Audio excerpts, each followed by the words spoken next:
once in a while, I'll play a game and I'll check the Board Game Geek ratings afterwards and be like, what the hell is everybody else smoking? That's how I feel about Escape Tales The Awakening. Let's talk about it.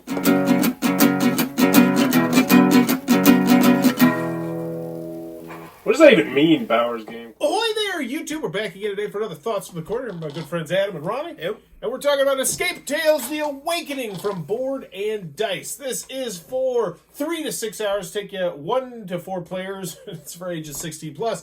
And in Escape Tales The Awakening, this is yet another one in a long list of games that are pretty much an escape room in a box. Now, this one has some interesting quirks. You're going to have this board in the middle. And most of the time, you are going to have 2 of these location cards with things on them, all right? Now, what you're going to do is you're going to be taking these little action tokens that you have, and you're going to be going around the room, exploring the room. Now, when you explore the room, you'll gain some of these cards. You guessed it, there'll be all sorts of crazy, weird puzzles on them, and there's the symbology on there pretty much. We'll talk about that. It's clean and clear. But the big star of the show, though, is undoubtedly this big storybook right here, which has, I believe, like 20 pages, 19 pages of just tons and tons of different stories. Now, in this game, it's not just a straightforward escape room. And by the way, we're going to keep this spoiler-free for 99% of it. Nothing that's going to ruin the game in any way, shape, or form.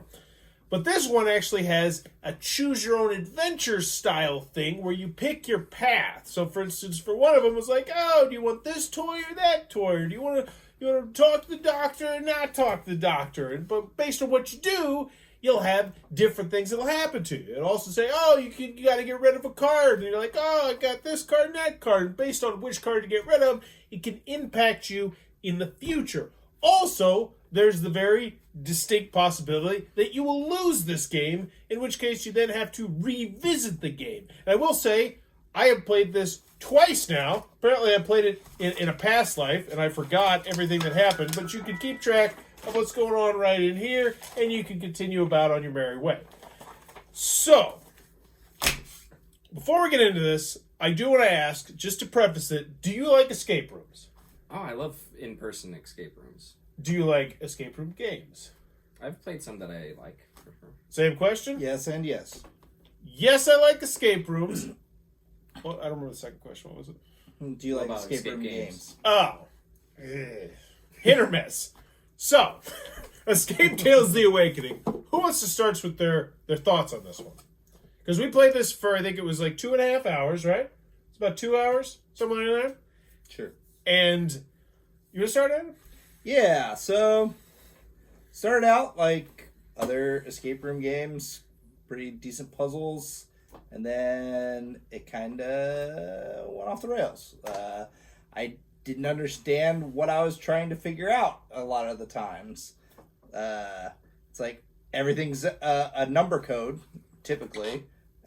Sometimes it's letters, but yeah, there were so many times when I was like, all right, I've got these cards that match symbols.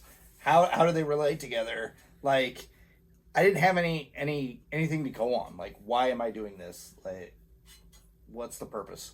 And one thing I do want to mention, totally forgot this in the one part, is there's an app. And I use the word app with an asterisk. It's actually a website that you go to, and then the app's actually really well done. The website's really well done. So essentially, each card will have a symbol on the bottom corner, and then you'll click on that symbol on the website. Once you go to the website once, it like downloads it to your phone or whatever or something. It didn't actually download it, but you'll be able to access it without the internet, I guess.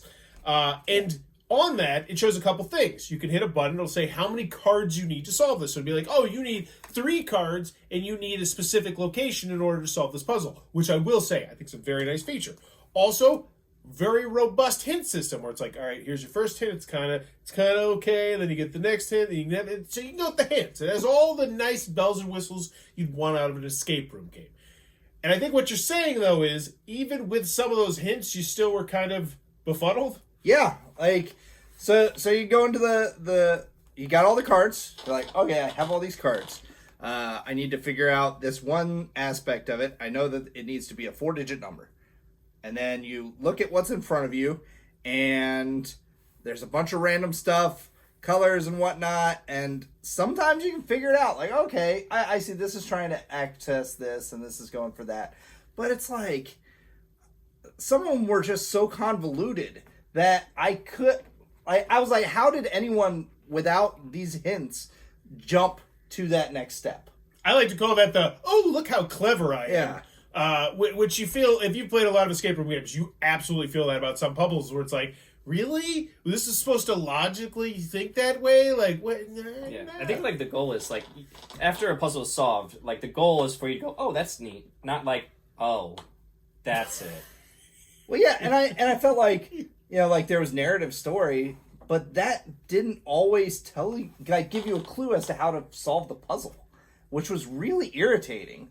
Like, they should have mentioned something about, you know, she didn't like spoiled food or some junk like that. Like, that would give me a something to go on, but it didn't. It just kind of, here's the cards. There was a little bit, like in that particular one, she was like, you never throw out the, because this is minor spoilers, but whatever.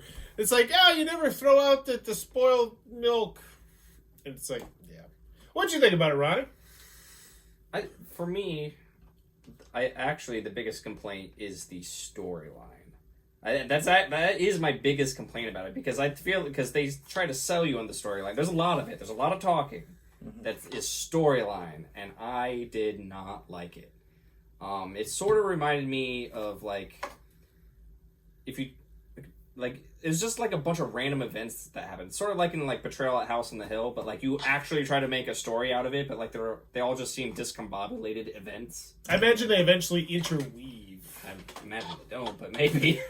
Well, that's what I'm saying at the beginning. This is a very highly rated game. People really seem to enjoy this game, and the story is one of the big selling aspects because it's got the choose your own adventure aspect in there. Well, I mean, because you're trying to save the girl, but every time you take a Doom card, it kind of tells you about the mom, and then there's random, like, memories. Apparently, you're traveling through your memories or something, and trying to figure things out. I don't know. I was ill prepared because it's definitely not a spoiler to say like you start in a basement. That's the start of the game, and then from there, you're just teleported into worlds. Yeah. Well, that's because there's like a demon. Well, it's like you find the exit, but you don't have to leave. And it's like, well, should I stay? Like, is there purpose to going on? Like, I don't know what I'm trying to collect in order to finish this.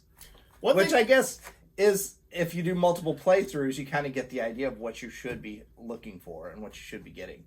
But I don't know. I don't feel like I want to play it again because I already did a lot of the puzzles. Yeah, and here's two things I want to hit on.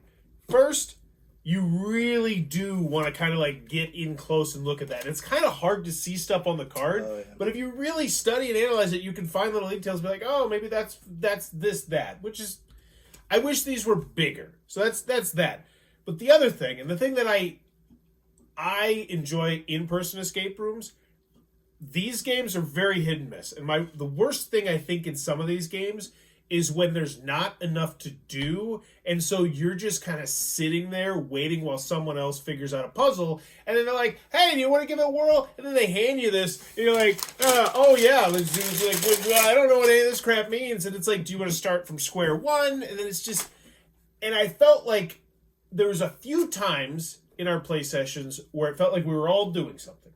And when that happened, the game was good. But otherwise, I would say 70-30. The other 70% of the time, it was just kind of like waiting for someone to figure something out. Yeah. Well, and several times it's like, one of us would say, like, I think it has something to do with this and this.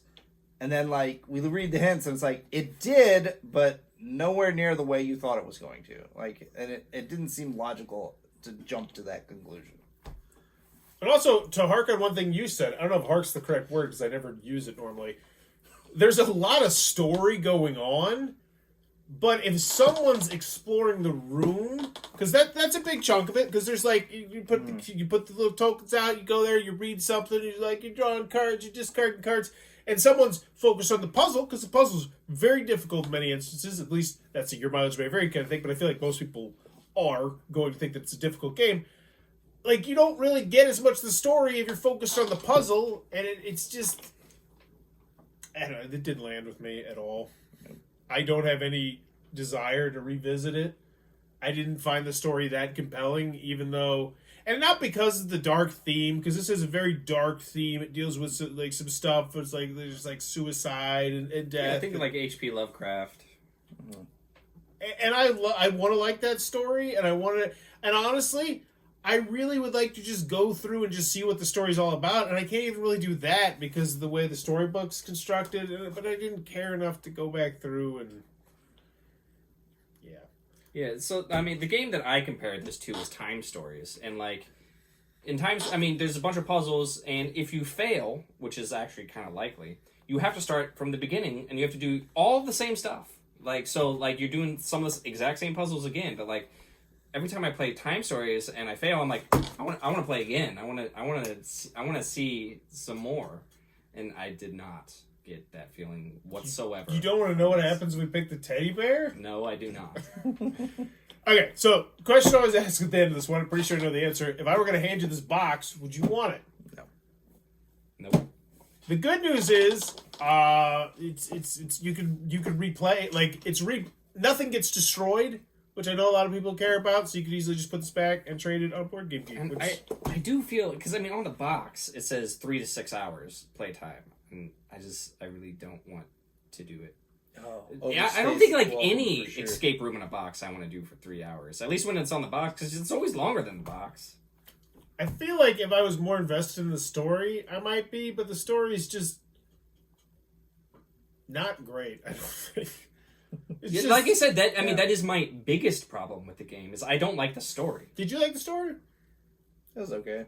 And you would think, the biggest I'm pretty problem sure I would be called it from the puzzles, but I'm like, every time, and it's often that story stuff comes up, I was just like, I don't even want to hear it. I didn't like it. So, Escape Tales: The Awakening.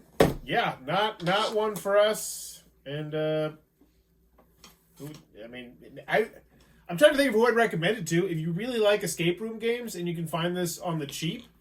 Because, like I said, we all like escape rooms, and to a certain degree, we all like escape room games. This just one did not land.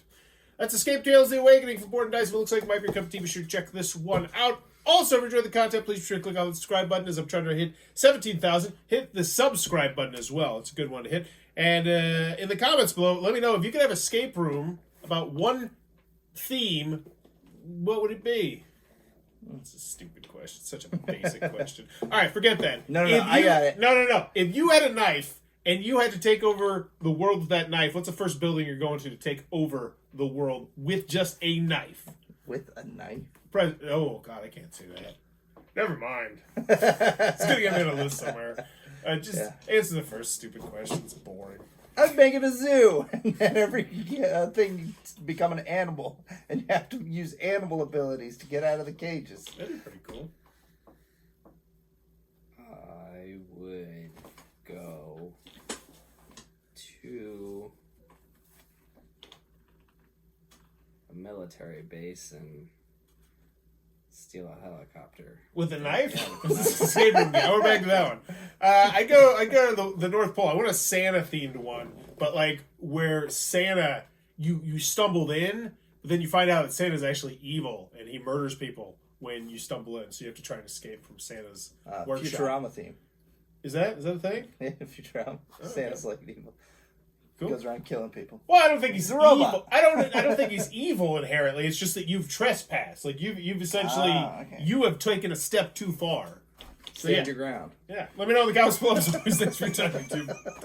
This video is brought to you by all of my amazing Patreon supporters, and I would love it if you would join their ranks and have your name immortalized in the end of many of my videos for the end of time. But consider for only $1 a month, and as always, thanks for stopping by.